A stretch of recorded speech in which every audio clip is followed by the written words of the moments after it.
అంబటి రాంబాబు గారు ఖమ్మంలో తిట్టడం ఎంతవరకు కరెక్ట్ సార్? చాలా తప్పండి.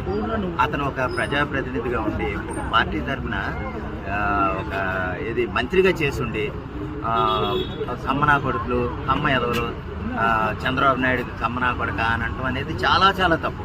ఎందుకంటే అది ఒక ఇంటెన్షనల్గా ఒక విషయాన్ని రెచ్చగొట్టే విధంగా చేస్తున్నారన్న సంగతి మనం ప్రత్యేకంగా చెప్పనవసరం లేదు. ఈ మాట ఎందుకంటున్నానంటే ఇప్పుడు మీకు అంబటి రాంబాబు గారు కమ్మనా కొడుకులు అన్నారు కదా, రేపు వీళ్ళు కూడా కాపోళ్ళు ఎవరన్నా అంటే కమ్మోళ్ళు కూడా ఈ కాపునా కొడుకులు అని అంటారేమోనని ఆ విధంగా రెచ్చగొడదామన్న ఉద్దేశంలో అంబటి రాంబాబు గారు వెళ్తున్నాడు. అది ఒక స్కెచ్ మనం అర్థం చేసుకోవాలి. వీళ్ళ కావాలని పదే కావాలని ఈ విషయాలు రెచ్చగొడుతున్నారు అన్న సంగతి మనం ప్రత్యేకంగా చెప్పనవసరం. ఎందుకంటే కమ్మనా కొడుకులు అనే పని ఏంటండి, నువ్వు అన్నం తింటున్నావు గడ్డి తింటున్నావా? నువ్వు ఒక ఎంపీ మంత్రిగా చేసావు కదా, మంత్రిగా చేసినప్పుడు నువ్వు ఎంత హుందాగా ఉండాలి, ఎంత గౌరవంగా వ్యవహరించాలి. అది తప్పు కదా, తప్పు కదన్న సంగతి నిన్ను కూడా కాపునా కొడక అని అంటే నువ్వెంత బాధపడతావు? తప్పండి అది. కులాలను బట్టి విమర్శించడం.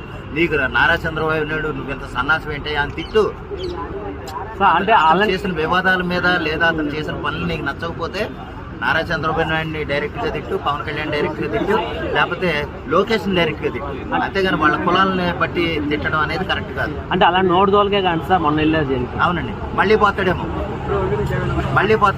ఏది ఏమైనా సరే కులాలను పేరు పెట్టి తిట్టడం అయితే అది సపోజ్ కమ్మనా కొడుకులు అంటే ఈ విధంగా రెచ్చగొడతారని అన్నది. వేరే కులం పేరు చెప్తాను నేను, వాళ్ళని అలా తిట్టగలడా? తిట్టి ఆడు అసలు బయట తిట్టగలడా?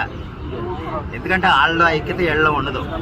ఏడు సైడ్ ఏదో పొరంబోకి ఏదో అలా మాట్లాడతారని ఏళ్ళేదో టోల్ చేసి వాళ్తారు తప్ప డైరెక్ట్గా కులాలను బట్టి తిట్టడం అంటే వీళ్ళ రాజకీయాల్లో ఎంత దిగజారిపోయారు అనేది మనం ప్రత్యేకంగా చెప్పనవసరం. అంటే ఆయన జైల్లో బాత్రూంలో పడ్డానికి అని చెప్పారు కదా, అంటే ఏమో వాళ్ళ పోలీసులు కొట్టి అలా అబద్ధం చెప్పి అంటే ఆ బాధతో తిట్టారా?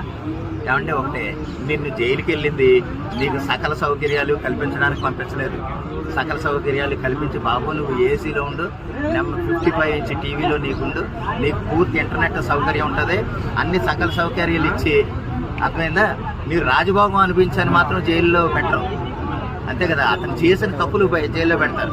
ఇంకా కటికి నేల మీద పడుకోవాలి, గడ్డి తినాలి. అక్కడ ఆ గడ్డి తినేలాగుంటేనే అది జైలుకి ఒక విలువ ఉంటుంది, అతనికి చేసిన శిక్షకు ఒక విలువ ఉంటుంది. అంతేగాని రాజభోగాలు కల్పించేలాగుంటే అది ఎందుకు జైలు అవుతుందండి? అవునా కదా? అలాగే